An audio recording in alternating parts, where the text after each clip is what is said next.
Hello guys, today will be topic discuss about the urticaria, જે આપણી ચામડીની બીમારી છે, જે એલર્જીના કોન્ટેક્ટમાં આવવાથી વધુ પડતો થતી હોય છે. એના બે પ્રકાર છે, એક એક્યુટ અર્ટિકેરિયા અને ક્રોનિક અર્ટિકેરિયા. એક્યુટ અર્ટિકેરિયા જે 6 વીક કરતાં ઓછા સમય સુધી રહીને આપણે એક્યુટ અર્ટિકેરિયા તરીકે ઓળખતા હોય છે, અને જે 6 વીક કરતાં વધુ સમય સુધી રહે તેને આપણે ક્રોનિક અર્ટિકેરિયા તરીકે ઓળખતા હોય છે. આ સિમ્ટમ જેવા કે સ્કિન રેડ થઈ જવી, લાલ કલરના ફોલાવ થઈ જવા, ઇન્ફ્લામેશન અને સ્વેલિંગ થઈ જતું હોય છે, અને સાઇઝ અને શેપ ઓટોમેટિકલી ચેન્જ થતા રહેતા હોય છે. કયા કારણોથી આપણે થઈ શકે? જે લોકોને એલર્જી છે, લાઈક ફૂડની એલર્જી છે, મિલ્કની એલર્જી છે, દૂધની એલર્જી છે, વાતાવરણની એલર્જી છે, એવા લોકોને થવાની શક્યતા વધુ હોય છે. જે લોકોને રોગપ્રતિકારક શક્તિ નબળી છે એવા લોકોને થવાની શક્યતા પણ વધુ હોય છે.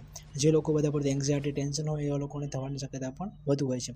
સાચવતી રાખવા માટે શું કરવું પડે? સૌથી પહેલાં તો કયા પ્રકારની આપણે એલર્જી છે, કયા વસ્તુની એલર્જી છે એ જાણવું બહુ જરૂરી છે. એના પછી આપણે કયો ટ્રિગર ફેક્ટર છે એ જાણીને એનાથી આપણે દૂર રહેવું જોઈએ.